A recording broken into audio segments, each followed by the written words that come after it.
Yes, Sina Kakewa of the Ketchikan Indian welcome to our KIC's Education and Training Tlingit Language Team midday. We'll go ahead and just dive right in, and we're going to just start with some introductions and what it is that we do, and I'll let my chef go ahead and go first. Kiyéis Tláa Natasha Clevenger,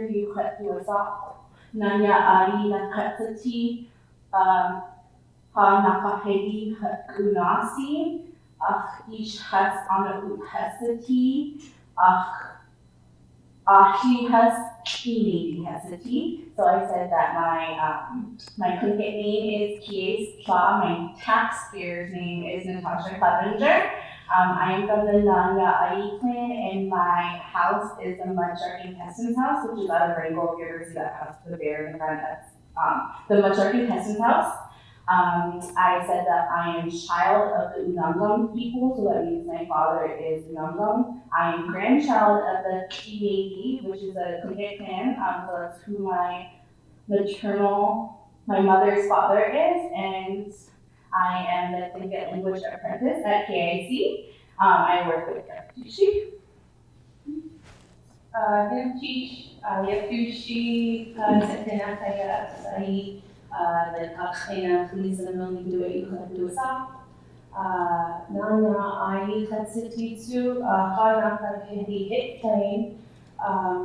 Ketchikan Indian Community,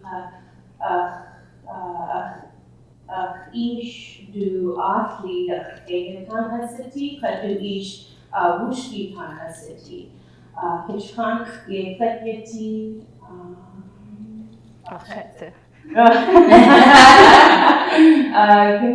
I shared that my Tlingit names are Yakdushí and Sanyaa.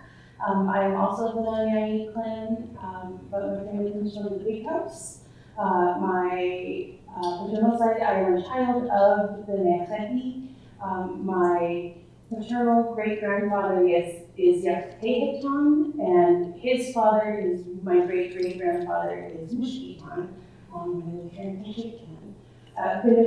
So those are, I guess, Tlingit introductions are traditional, but that is who we are.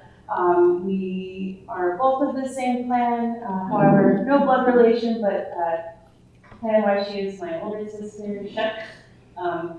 And we work together at KIC in the language program, and we get to go into the community and anywhere we're invited to share Tlingit culture and language.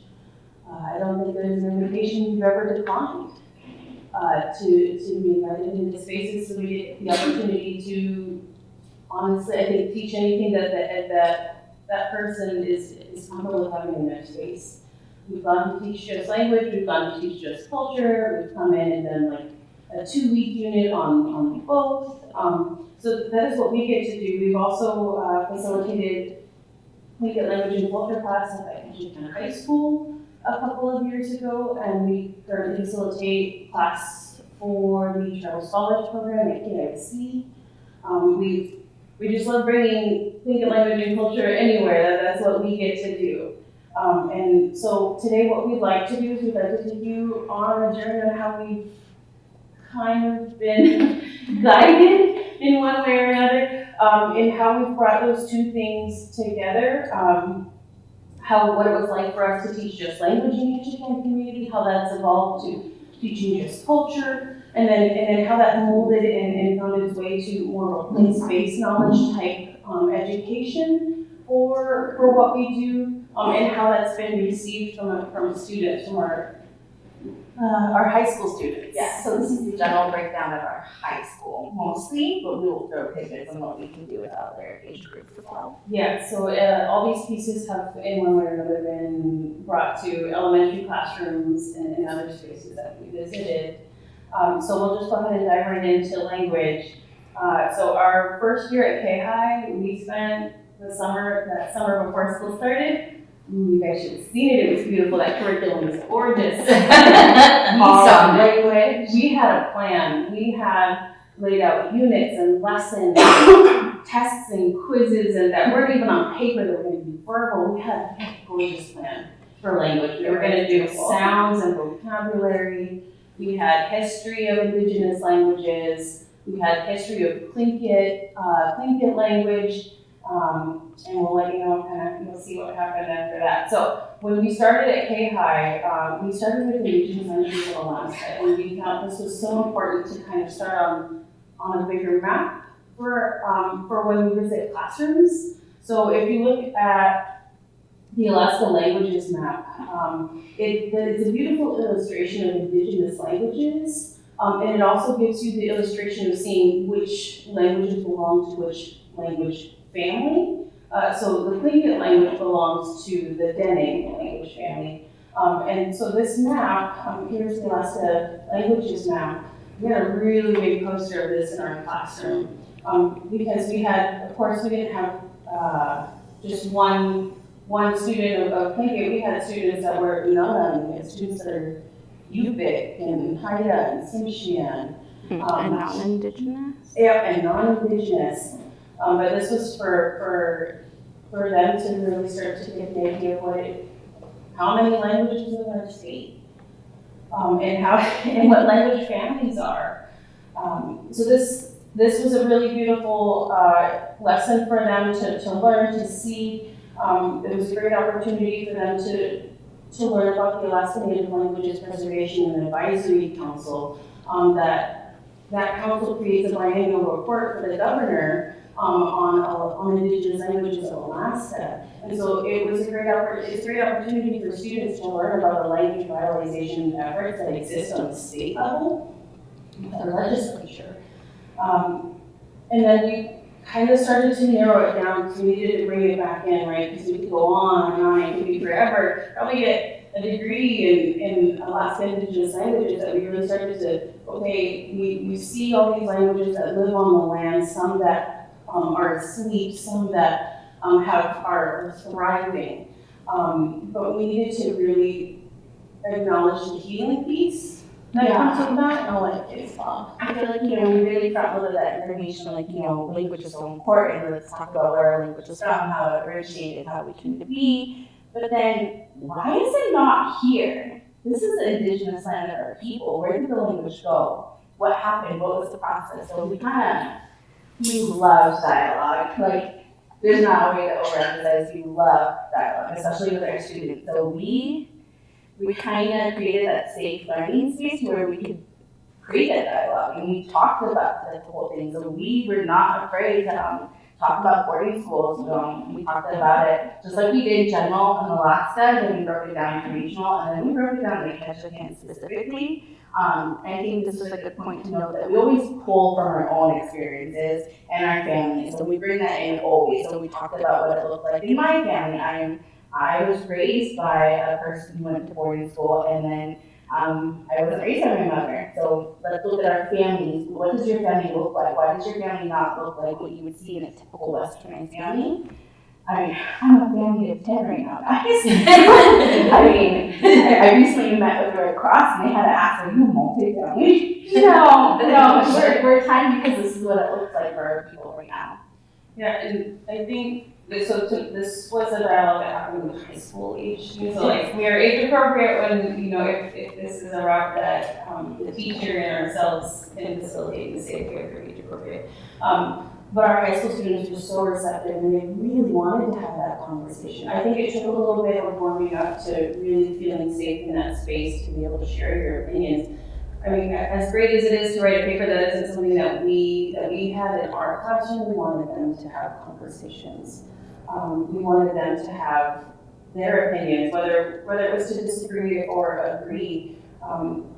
We wanted them to be part of that conversation really tremendously. We wanted them to start sharing. And I think that's a lot to ask on such a hard topic that not everybody has started for themselves. And again, we pulled from our own experiences. So I know for myself, I didn't grow up necessarily with my culture. When I was down here visiting my father's side, I was here with my culture. But then I would share that I didn't know a whole lot about my great-grandparents, my great-great-grandparents. I know their names, but I don't know if they went to boarding school. I don't know if they had any of these maneuvers done to them to rip culture and language from them. But that was an okay part of the journey, right? To have that conversation with them that this is all the stuff that we have to choose to take together. And so it was really great this unit was probably one of our favorites because it was just, there was no forced, harsh feelings, but it was that they were aware of it, and it also gave us opportunity to explain the difference between boarding schools, missionary schools, and the schools that were here in Saxton. So they got to learn a little bit about what happened here on the Lingit Island. With I feel like it's important to share too, no blame. So we don't focus on the negativity. We don't want to say this is why. It's more like what's the solution right now and what can we do? Yeah. Oh, thank you for sharing that, because then that hits on another, when we're entering our spaces, like we emphasize the special and preciousness of the students that whoever we're sharing with. So for us at KIC, as the example, they were our first and the first Tlingit Language and Culture class to receive social studies or language credit for high school. It was something separate, not an invited topic, but a topic that existed for them. And so we told them many times, and they should deal with our savviness, just how special and how special they are to us. They chose to sit in our classroom. They chose to come and learn about Tlingit language and culture, and that was really precious for us. I don't think they know what to expect when it comes to Tlingit Aunties. Great. Okay, so after all the emotion, we kind of like the harder topics, we were like, great, our plan all summer long, we were ready for language. So we wanted to start out with dialects, what Kwáans spoke different dialects in Ketchikan, Ketchikan, what dialects are spoken here. And then we got into sounds. Not so easy for them, because, it's Tlingit language is a complex language, and it has 4 sounds of the 61 that exist in no other language on the planet. And that's so asking them to just speak was probably not the best first step. Could you say that one more time? It has more sounds. Oh, so Tlingit language has 61 sounds, 4 of which aren't found in any other language in the world. And so we wanted them to listen a lot, so we spoke language a lot. Yeah, because you have to think these are sounds you've never heard. You don't know how to pronunciate something your ear doesn't know how to hear. And then to expect students to learn some of these sounds took me months, and sometimes I still get a little tripped up. So if you ever walk down Safeway and you heard, that's probably me. My children said I sound like Donald Duck in the car. But I sat there and I repetitively did it because my ear didn't know how to hear that, and my vocals did not know how to do that. If I ever spit on anybody, I'm really sorry. You gotta get those down right. You gotta muscle memory them. Yeah. Oh. Well, speaking of listening, I was going to ask, well, who heard it? Because if sound doesn't exist, you hear differently than someone else does. So that's a problematic. That's actually a big thing with our dialects. We have 12 dialects In Southeast? In the Southeast? for Tlingit. Oh, we have like 4 main ones. Okay, foreign ones. I'm starting to think of the different Kwáans. But like if you read any documentation, you can understand somebody from here versus Juneau, from here versus Wrangell. It'd be like saying soda and you said pop. They don't sound the same. Yeah, I'm gonna put it out there. I remember I started learning language at UAS on Juneau campus with Akafat or Shakely. And the first semester we focused on sounds and then ended with like self-introductions. I was so proud of myself. I remember it was like walking back to my dorm, I was practicing, I knew I was coming to Ketchikan, and one of our precious elders, Elizabeth Denny, I knew was a speaker. Oh my gosh, I was so nervous and excited to go see her. And I greeted her in language, and then I told her, I was like, hey, I took the language class, can I share my introduction? And I share my introduction, and oh man, you ever have that auntie that's just like, oh, precious thing. That's what it felt like. She's like, who did you learn from? And she is a Southern speaker, and I learned from a Northern speaker, and her ear could pick that up. And I was like, oh, okay, you know. Or even if we go home, like to Regal to a clan party, I have an uncle who's a fluent first speaker, and I think he just tries to tease me, so he'll ask me to say something, because I have a difficult time vocalizing the language outside of my work, because this is my comfort zone. So he pushes me, and then, oh, that sounds really good for Southern. I'm from a Northern dialect area. So I was like, okay, it's in good fun, but these things still happen today, the dialect differences. So as a new, someone that's trying, and has my baby watching Tlingit language videos in the morning, so there's Southern dialects, and you said there's 4 different dialects, and then you hear on the street that some Southern dialects are gone, and then you hear that there's a new dialect, which is the UAS dialect. But I want to know from beginner and do it in a good way, which resources, I don't want to do that because that's going to make it seem like that people bring out information wrong, but I would want to be on the correct dialect. So is it just learning the language and then switching your accent tones later? Or how do you go about learning? For sure, I love that question. As I say, you're gonna answer that question. Absolutely, and I think I'll answer from my own journey. So I just shared learning Northern dialect is the first, where I started learning is the Northern dialect from Kakasat for Shakely. But at the time I didn't start expanding my resources. I don't think it was until I was home that I started to. However, I still continued to learn the Northern dialect.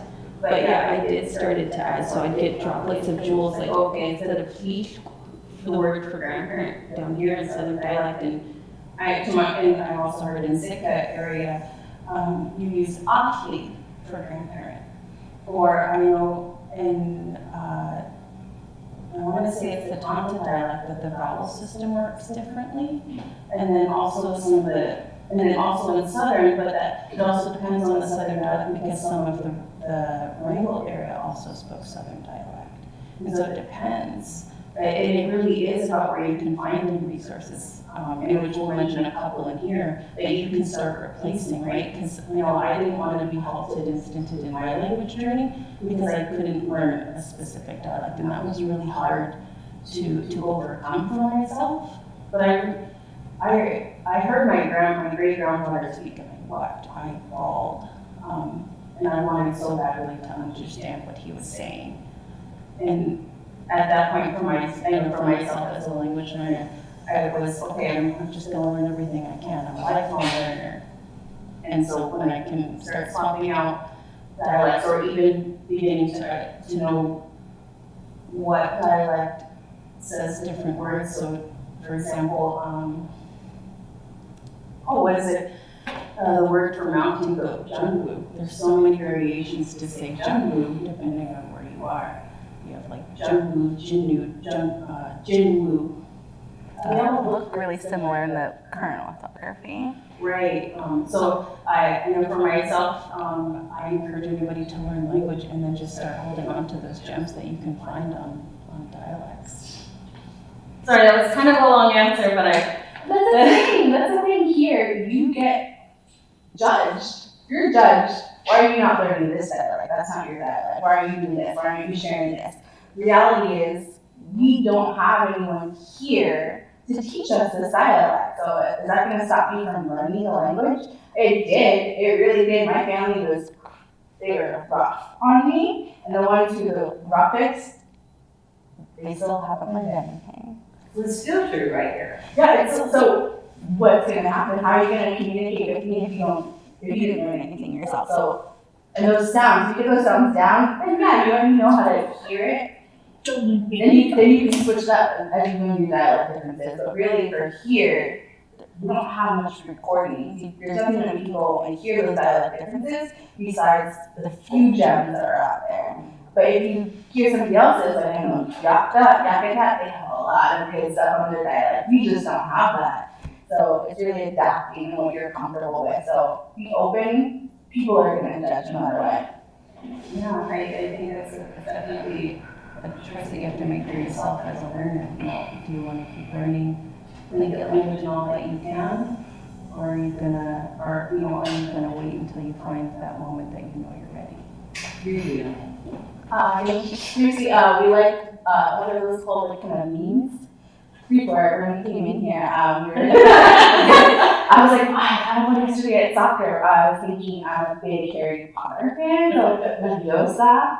I grew up where, so Heshwasa or Sheshwasa means that that's okay. But I grew up in a family where they say Prekwasa, and I don't know if it was in time or it just maybe their ear or maybe, I don't know what happened, but it sounds very different. So in my head, it's Sheshwasa. Not Prekwasa. So like, you gotta be funny with it because there's gonna be a lot of difficult moments. It is, and I think it's just being able to also find and build that community of language learners that shares that. I think that's also a really big one. I know for myself, I haven't been in attendance for a little bit, but moving through a cohort and having that designated time is big. I just got to see them as Sikka, and they're so supportive and gracious and encouraging. So making sure that you keep that supportive community around you. Are you a part of the cohort, like, I understand there's a Sanyaa cohort? You're the Tlingit cohort, and is there a private cohort that you're at? They do offer private field Or do you know? Yeah, I don't know about the cohorts at UAS, but I know that they do offer language courses in each language. Sanyaa, Haida, and Lingit. So I am not part of a group. I didn't have the opportunities. If you know anybody that wants to start one with me, it's really, I find it better to find more people because then you can hear when they're pronunciating correctly or when they're different. Your ear starts to hear those things. So I didn't have the opportunity aside from Yakdushí, so I know how she sounds. My problem is when I go and listen to somebody else from a different area, I have a difficult time translating what they're saying for the few things that I do know how to translate. I don't know how to hear those differences yet because I didn't have the opportunity. Not saying that you know how to do all that for everybody else, but I know that's my own personal issue. So really finding people not to be afraid to mispronunciate because you're not going to offend the language. You're going to offend it by not using it, and that's what we need people to feel and embody here. I think with language specifically, that a lot of people get hung up on orthographies or dialects or things like that. The matter is that we're losing the language. So we don't care what dialect, we don't care what, that shouldn't be what we're focusing on. The focus is learning the language. And if you learn, that's one of the things that I know they're talking about is like learning that history of the language, why we have that language, where that came from, how that came to be, and knowing that it's a part of this language family or whatever. But I think there's a lot of times that we have westernized teaching our language. And that is not what is working. And so it's getting back to what they're talking about and talking and getting together, having coffee, going, and just using the language every day.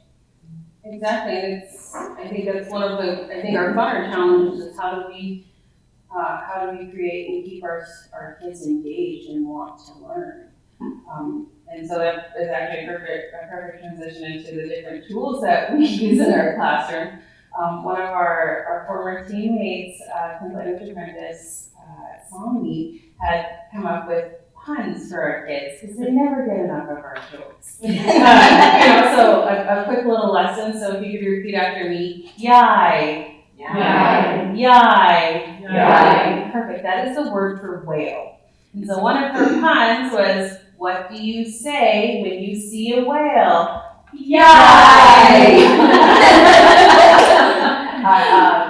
Cost, that's the word for barrel. So anything in a barrel costs a lot.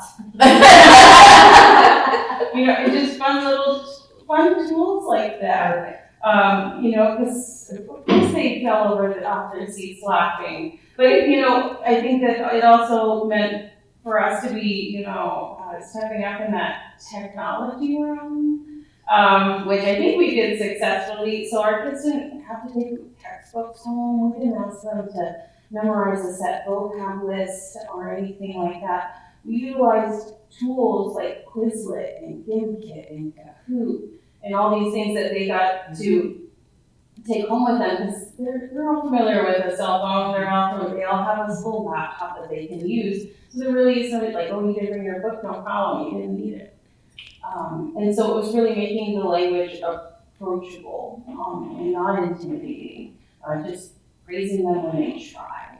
And so in the sounds and the vocab, they were really starting to build a great short phrases as well. You know, this is red, that is I see, and these short verb phrases with language. And they were catching on really, really great. We were so excited that I think by the time we had a great list of vocab build and verb phrases, we were really on our trek for our curriculum that we worked so hard on during the summer. For those of you who work with high school students, you'll know how honest they can be. So they, you know, it was safe space, you know, they were like, we want to learn about Tlingit culture. We want to know what are clans, what are Kwáan. It's so many questions. Yeah. That we were starting to keep this list and, oh yeah, I can answer that really quick. Oh, I can answer that really quick. And then it was like, guess how? We have to do something. We have to change, like clearly they are interested and they want to know. So I think like, we're like, okay, we're gonna do this for 1 week. You're gonna give us a week and we're gonna try this out.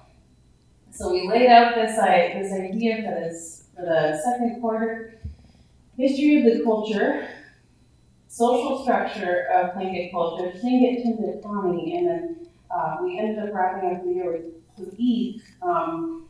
But our kids really wanted to learn about Tlingit culture, and I think it took us a bit to figure out that first step. Yeah, and I feel like any language, at least I know in the region, the first thing you really want to start learning is how to self-introduce yourselves, because you see people do that, you know.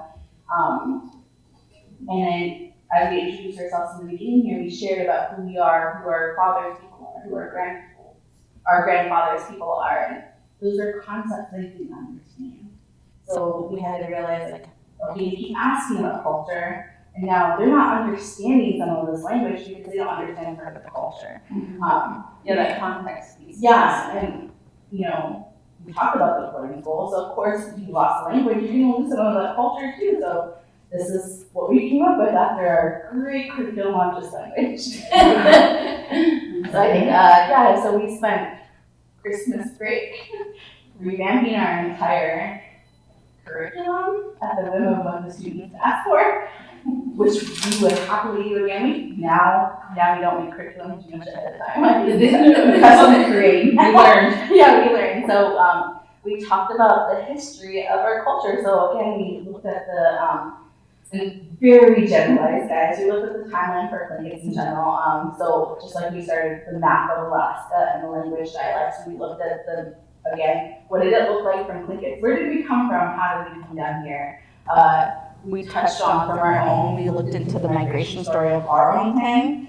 We didn't go into everyone else's. That could probably take a lifetime to read all of the stories and understand the creation of those clans. So again, very big. You know, we talked about how we came from the Ice Age and how we came down through here, and then how clans broke. You know, and just looking at the maps and understanding the history of Tlingit people. Very, very generalized. And then, so once we understood a little bit of the understanding, we had to go into the social structure. This is my favorite unit. Like, I love social structure. I could talk about this for a lifetime too.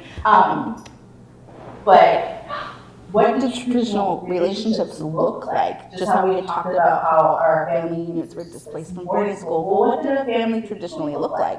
We would talk about the role of, you know, maternal uncles raising maternal nephews, but was that their whole life? At what age would they move? You know, maternal aunties raising maternal nieces.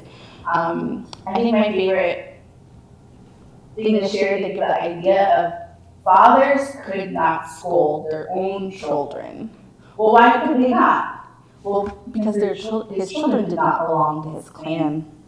So it would be up to, if I read stories about, if a father felt like a son was acting up, he would have to go plead the case to his brother-in-law, for the brother-in-law to try to correct that behavior. So really opening up those concepts. And then we would look at the community. Well, what does a traditional community look like? So then we had to go into the geographical area and break down what a Kwáan is versus a clan, how do they identify clan houses? Well, who lived in those clan houses, and where would a female go when she was married, or where would the husband go and why? And then again, going into the real talk, because we're not afraid to talk about anything in our classes with our students. Forewarning, if anyone takes a class, we create dialogue, we read the energy of our classroom, and slavery seemed to be like a really big one, and wars, and we're not afraid to talk about that. That is our history. So we would create dialogue and read the energy continuously, right? So we're not just going to blurt stuff out. We're going to create the dialogue and understanding. So we talked about currency, what that looked like in the past and how we adapted today. Because we still do traditional currency at parties. It just looks a little differently. And I think this was actually a really fun unit to do, because we had to challenge them to look at a Western family structure that most of us are familiar with to a traditional family structure. So not just exploring what a clan community might look like, but also how the relationships were very important between clans. If you have, when you have opposites, how important those people are to you and your clan. Challenging them to look at, it's not just you and your aunt, you and your uncle. It's like, okay, it's you, your aunt, and uncle, and then you have your opposites who are more precious people to you. And really helping them understand that relationships are extremely valued and important in Tlingit culture. And so that was really fun. Yeah. I should say for opposites too, it's not just like, the moiety and the moiety. When you live in a certain area, you have very specific opposites connected to you. So giving that understanding as well. So then as we're sharing all this information, all the front loading of culture and great tidbits, well, we had to give the understanding of the Lingit Tundataani, the way of thinking, because clearly we just crashed the whole world on their westernized upbringing. So we had to really go dive in, and because again we don't have elders here that we can bring into the classroom, we had to listen to stories for what's available online, and then who was it that we listened to? If you ever want to listen to a story, listen to that one because it has a fun tidbit at the end that the students absolutely loved. But we had to give those understandings of the cultural knowledge from elders, and we had to find ways to adapt that in our classroom without having someone local. And then we did, we went into the responsibilities because we talked about, the setup of our geographical location, the importance of knowing clan roles. So then we had to say, what is that clan role? What is your role as an Indigenous person within your society for Tlingits? And then, clan leaders, caretakers. What is a caretaker? What did uncle do with his nephew? What did they do? Just really breaking down those, and then decolonizing your thoughts. That was a continuous thing. We still do that continuously ourselves. So we would do it verbally with our students as well. And then revitalizing culture. That is probably one of the most difficult things, because no matter what Indigenous person you talk to, they will have a different way to go about that. So just as Kiyéis Tláa had brought up the dialects and knowing your dialect, growing up Indigenous, in a time where our culture was lost, we have to not be complacent in the knowledge we were taught. So I know my family was very strict on what it was taught. So in my mind, I was told one thing, that's the way it was. That's not the way it is for Tlingits. You want to have more people bring the different ways to the table, because then your table is going to be more full. You want that big meal. So don't be afraid to hear other people's knowledge. You don't have to go by it, but hear it, learn it, know it. Whether you choose to live by that, that's not go by what you were taught. Okay, so we felt really good about our students and their engagement, in not just at the high school, but in other spaces that we visited with this language and culture together. Although with our high school students first, with their very gentle honesty, they wanted to know more. They were happy to be learning about Lingit culture, but they wanted to know about Ketchikan. They wanted to know about Ketchikan. They wanted to know about the stories and the history of the land. They wanted to know where their families are, what did they do here, where did they live, what was their story, what was their migration story. Now, I think this is a good moment to mention, we don't mention things that belong to other clans, and that was a really big one for us to teach our students. Kiyéis Tláa, I can only share from our own clan, so it would be really inappropriate for us to share things that belong to a different clan. And so what we could do was share things that were already are published and out there, right? And so we want to help them find those resources. So I don't even think we had time to make the place-based knowledge lessons. We just kind of dove right in. Yeah, so again, changing the curriculum. Yeah, okay, so changing it up again, because we were so moved by how empowered they felt having control of their education. We want to answer their questions. You know, we don't have all the answers, but just like we kept doing, adapting and helping them find those answers. So at the time, I want to say that acknowledgements were really starting to be like an everyday thing in the schools. They were like, okay, what's Sanyaa, Kwáan, and Taant? What elders are from here, and all these questions. So here's where we started. We started with stories from elders, those resources that are available, listening to stories from Kwáan and Emma Williams in Tongass texts, or Henry Denny Jr. and his mom Bessie Denny, and the JOM materials that are available, and really being able to listen and read those, because some of those do have recordings in Tlingit language and provide translation. So this was really good, and kind of coming back to the dialects, just listening to the language helps build that familiarity, right, for them to pick up sounds.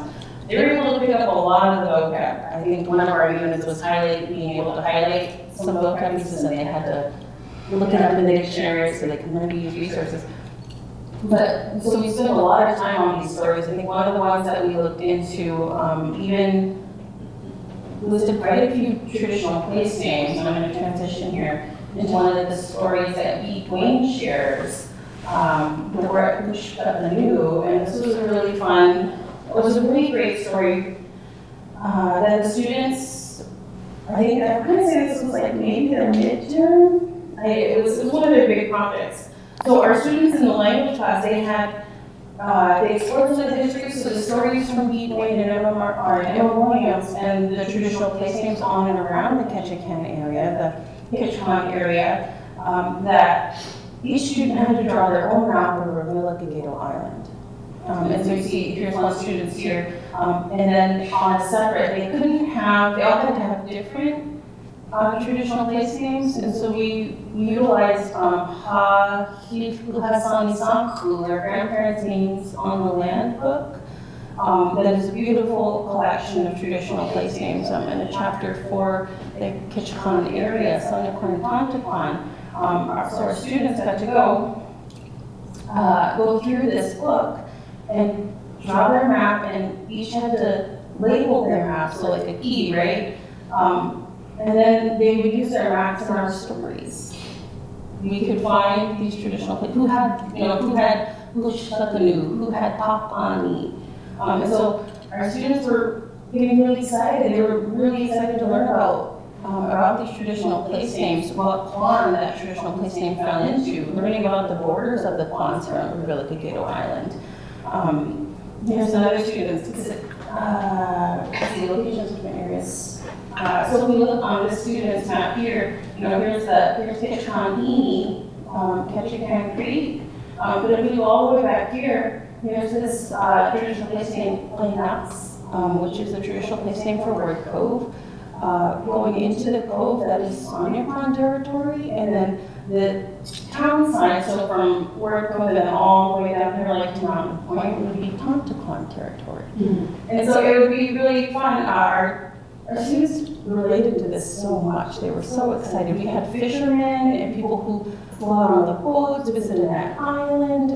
They were really excited to contribute. Oh, I've been there. I had no idea that, like, and that island had Tlingit traditional place names. What's the word Sanyaa generally?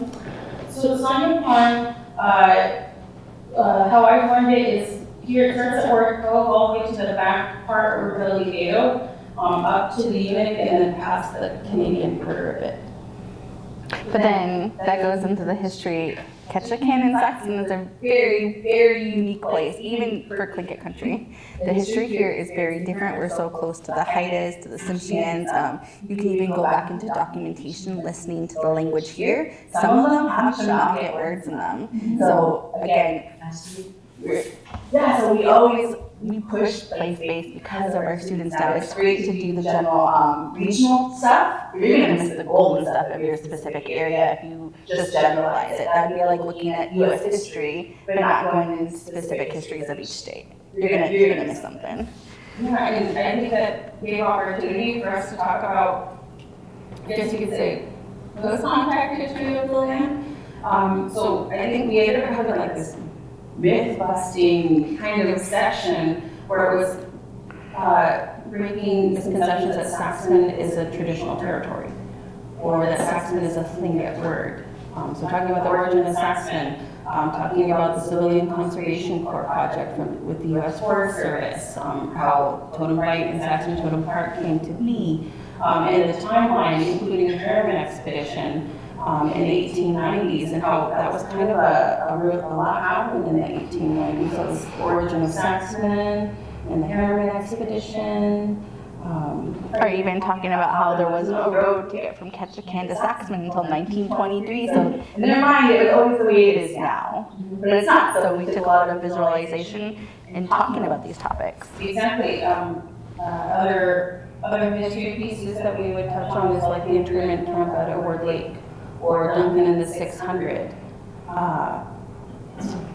And so traditional place names was a really big one. You can tell, like, it was, I think it may have been the longest unit because there were so many pieces and resources that we wanted them to know about.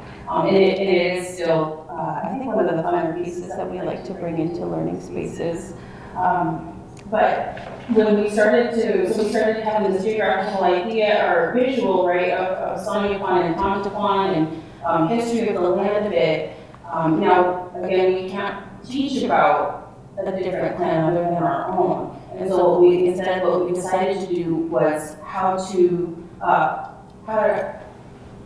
identify or be able to see what clans are on the land. So Sanyaa, Kwáan, you have the Nantadi, the Kiksadi, and the Taekweedi.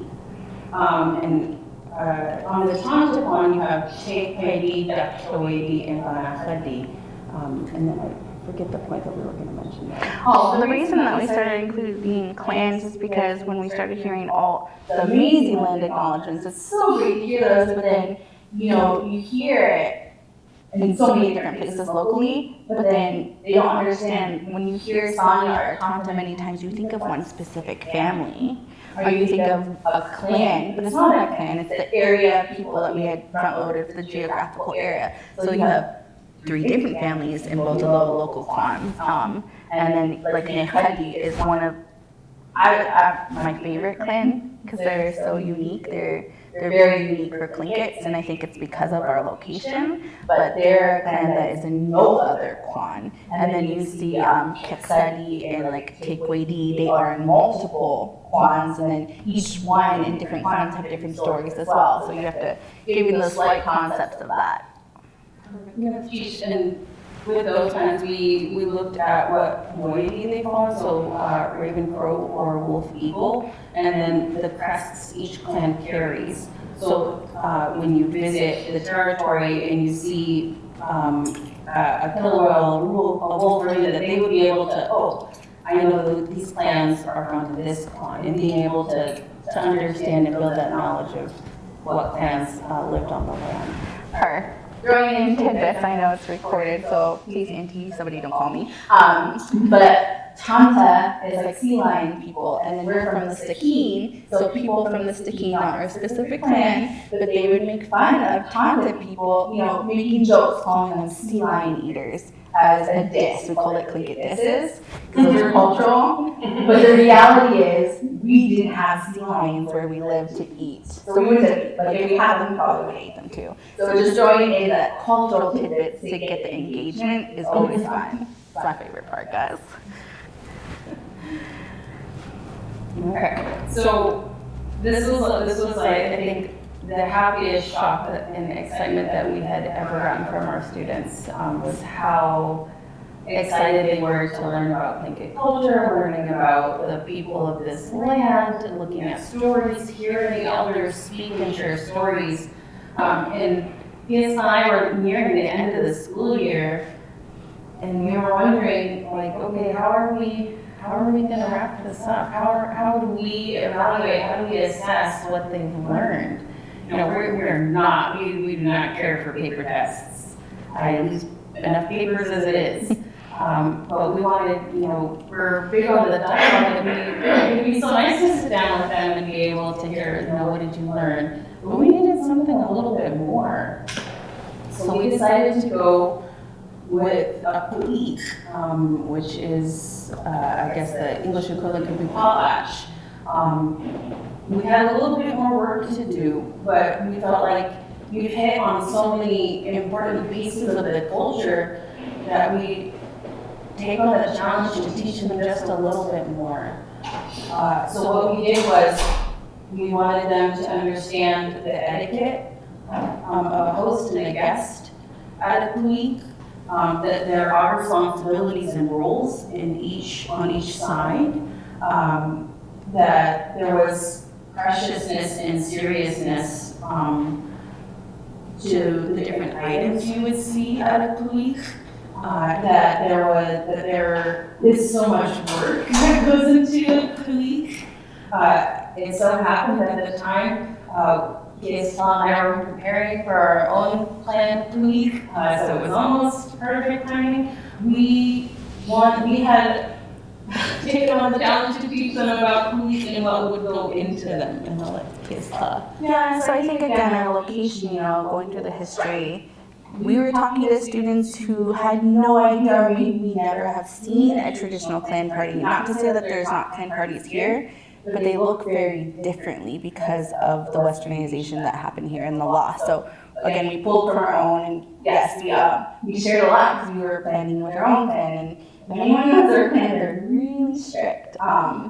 So like for we had a lot being repatriated, so we shared a little bit about repatriation and what NAGPA looks like. And then Yakdushí and I would be spending weekends on Zooms, like hours and hours and spreadsheets planning, because you know, what does it look like to plan a traditional party when your clan members live so many different places? We would have curators coming from the museums of where our items were being repatriated. We sat and had like an hour long, maybe a couple hours, discussing on, are they going to be sitting with the guests or are they going to be sitting with the host? What day? Maybe one day they sit as a guest, maybe one day they sit as a host. But to give those ideas of what it looked like this is stuff that's still being lived by some of our people, and it can happen here. What would it look like for you? So they had to learn about an Ottu because you don't see Ottus come out here all the time. So what is an Ottu? I would bring in my hat. My husband had commissioned a beautiful mother den wolf hat. I would explain, this is not an Ottu, but how would you know by looking at it? So we really have to give those concepts. I look at Ottu, they're family members. They have souls, they have spirits, they have a long life before me, and they'll be here a lot longer after. So I am just like a wind in the life of an Ottu. I'm just here to visit you for a minute. This is your life. But giving those concepts, and then gifts. What does a gift look like? Again, we talked about slavery, because that used to be something that we did to show our wealth. And then, eventually, instead of killing slaves, they went on to releasing slaves to give the same concept. And then when slaves started to leave our culture, we still kill money we call it killing money. So we kill money, we kill copper, we give out blankets, we would give what did traditional currency look like versus what we do now. And then we would give examples of what we were planning to give out and what we gave out at our party. And there's so much language and responses that happen at KIC. And so still maintaining on that side of respect, our students learn greetings, Shawlink, and learning how to greet their guests or their hosts. And learning language that way, they shared their introductions. They not just shared stories, they wrote and performed their own stories, because there's different sections. They learned about the different parts of the ceremony and I guess you could say the bones of how it's done, because there are a lot more details, as when you share a story, it's usually pretty great if your guest plan is involved. And so we had 2 classes at the time that each had an opportunity to play or to be a guest and a host. So class 1 was the host one day, would be the guest tomorrow. How many days? It was just one. We had, I think, 2 hours with them. So 2 hours for the first day, 2 hours. Yeah, real short. And first we had these 4 days.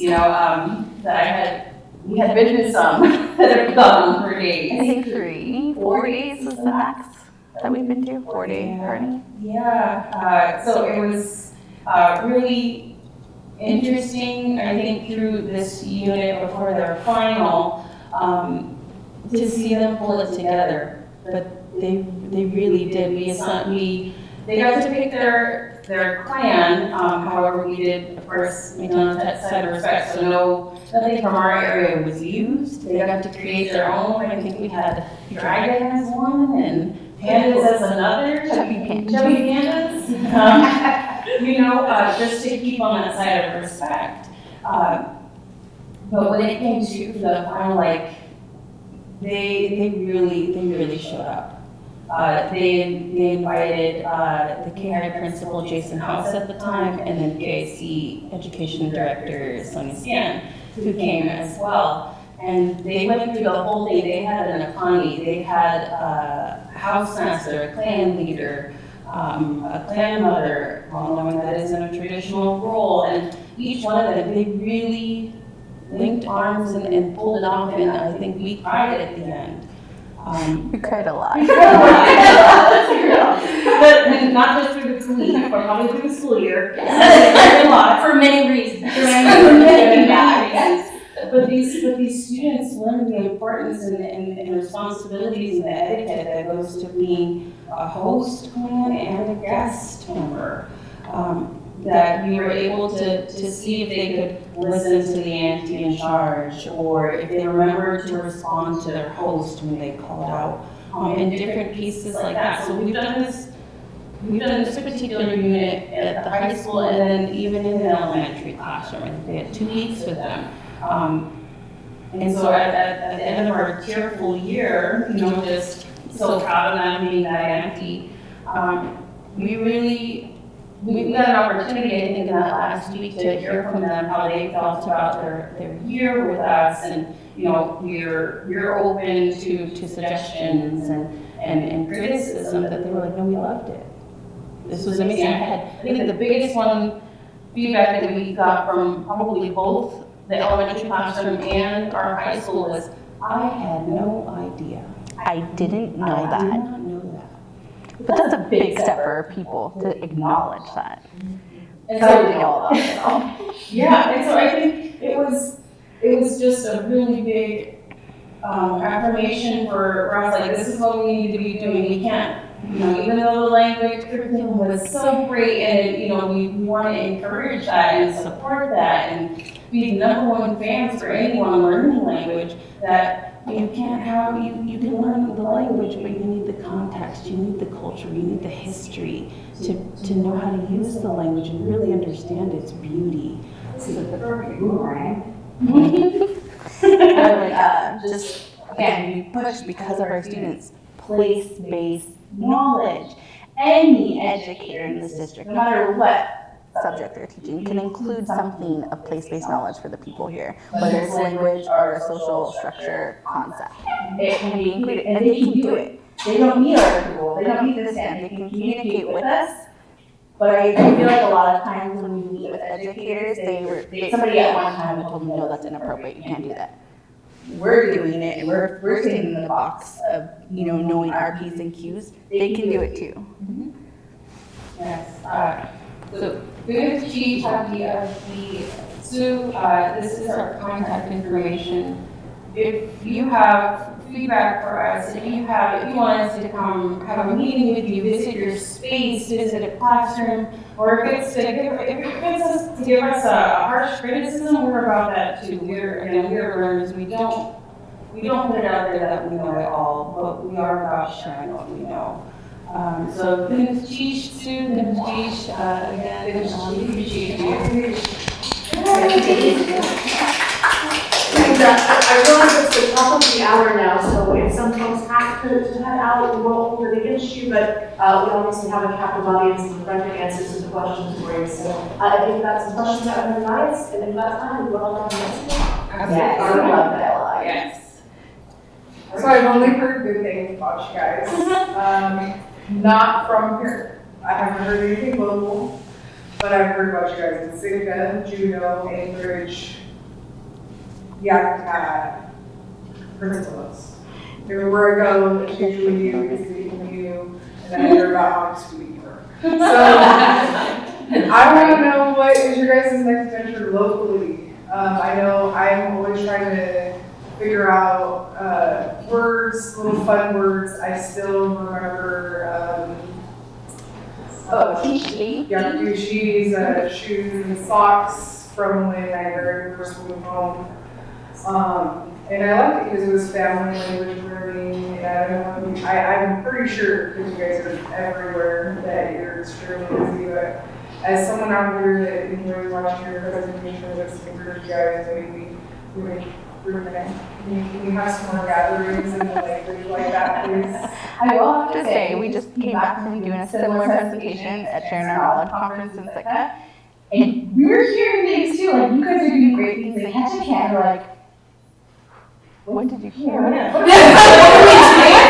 What are you talking about? But again, I feel like also the unique location of our people here, because if we can be held somewhere else, then what's going on in our community? So if you ever have a face to come in that we can collab with, we want that. We want that so much. We want everybody. But for what's next, right now, we're in Tribal Scholar Space for language and culture class. We'll be looking at having, I hope, Tlingit language gathering later in the season. I think we're going to be doing another history of the land unit, but that's just for fall and winter, so stay tuned for spring. And then when we're not at work, we're still always doing our clan business, so we do presentations on the clan roles and responsibilities. So what is a clan owner, what is a clan leader, what does it mean to be an opposite, so like, we're constantly doing this stuff.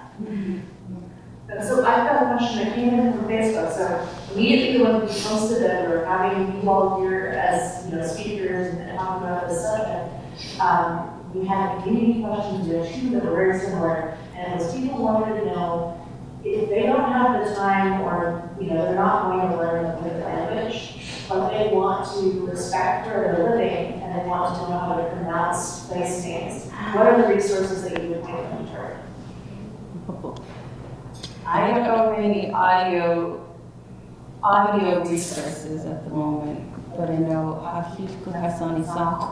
grandparents' name on the land. It's a book. I believe you can purchase it at Alaska. It's a beautiful collection of traditional place names that I think is broken down into territories. So for audio, I don't know of any existing resources right now. But I will put out, like, you are welcome to call me, email me at any time, and I am happy to send a recording. Yeah, for any language. And, yeah. We've had people contact and say, I want to learn my self-introduction. We sat and made a whole presentation and audio recorded it custom for them. Yeah. Because if you want to do it, we're here to support it. Yeah, so instead of dump trucking all the language information, if you have one piece that you'd like, we are happy to oblige. Thank you. That's a good question too. Thank you for whoever did that. Good to see you. All right, thank you.